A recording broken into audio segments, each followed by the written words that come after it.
Gajanan developers Pune यांच्याकडून आता पंढरपुरात इस्मावी कलश मंगल कार्यालय येथे साकारला जातो आहे भव्य गजानन टॉवर 10 मजली ट्विन बिल्डिंगचा प्रकल्प। मजबूत आरसीसी फ्रेम रचना, पायांसाठी वायू प्रतिबंधक उपाययोजना, आयएस मानकानुसार भूकंप प्रतिरोधक आरसीसी रचना असलेल्या गजानन टॉवर मध्ये उपलब्ध आहेत अत्याधुनिक सुविधांनी युक्त 1022 स्क्वेअर फुटाचे 2 बीएचके फ्लॅट्स, सुशोभित प्रवेश कक्ष, सामायिक क्षेत्रासाठी अत्याधुनिक सुरक्षा यंत्रणा, लिफ्ट आणि सामायिक क्षेत्रांसाठी वीज बॅकअपची सुविधा, स्वतंत्र अग्निशमन यंत्रणा, 2 मजली पुरेशी पार्किंग व्यवस्था, प्रत्येक कार पार्किंगच्या ठिकाणी स्वतंत्र ईव्ही चार्जिंगची सोय, सोलर वॉटर यंत्रणा, प्रत्येक सदनिकेसाठी इन्व्हर्टरची सोय। इस्मावी कलश मंगल कार्यालय शेजारी साकारल्या जात असणाऱ्या गजानन टॉवर मध्ये आजच आपल्या हक्काचा आणि आधुनिक सुविधांनी परिपूर्ण अलिशान फ्रीसाठी संपर्क क्रमांक 76 बीड जिल्ह्यातील केस तालुक्यातून एक अतिशय धक्कादायक घटना समोर आली आहे। आपल्या हॉटेलवर 2 गटात सुरू असलेले भांडण सोडवण्यासाठी गेलेल्या एका हॉटेल चालक तरुणाला आपला जीव गमवावा लागला आहे। आरोपींनी तू मध्ये पडू नको अशी धमकी देत तरुणाच्या पोटात चाकूने सपासप वार करत त्याची निर्घृण हत्या केली।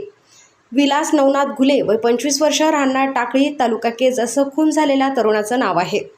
या घटनेमुळे परिसरात एकच खळबळ उडाली आहे। मिळालेल्या माहितीनुसार मयत विलास घुले आणि त्याचा मित्र आकाश चाळक हे दोघे मिळून टाकळी येथे पार्टनरशिपमध्ये एक हॉटेल चालवत होते। 20 जून रोजी नेहमीप्रमाणे त्यांचं हॉटेल सुरू असताना तिथे उमेश माने नावाचा व्यक्ती बसला होता। त्याचवेळी कदमवाडी फाट्यावरून एका जीपमधून बाबासाहेब कदम, त्याचा भाऊ मंगेश कदम आणि बाबासाहेबांचे सासरे रामेश्वर गायकवाड हे हॉटेलवर अचानक आले। त्यांनी अनैतिक संबंधाच्या वादातून उमेश माने याला शिवेगाळ आणि मारहाण करण्यास सुरुवात केली। तुझा मर्डरच करतो अशी धमकी देत बाबासाहेब कदम यांनी उमेशला बेदम मारहाण करण्यास सुरुवात केली। अचानक झालेल्या या हल्ल्यानंतर उमेश माने स्वतःचा जीव वाचवण्यासाठी केजच्या दिशेने पळू लागला।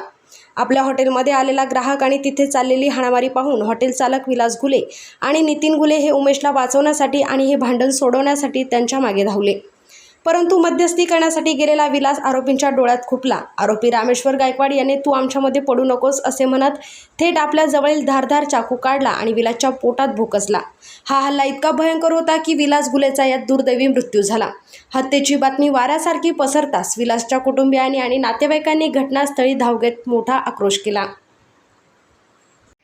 ताज्या घडामोडी पाहण्यासाठी आमच्या YouTube चॅनलवरील PVR म्हणजेच पंढरी वार्ता या न्यूजला सबस्क्राईब करा आणि शेजारील बेल आयकॉनवर क्लिक करा।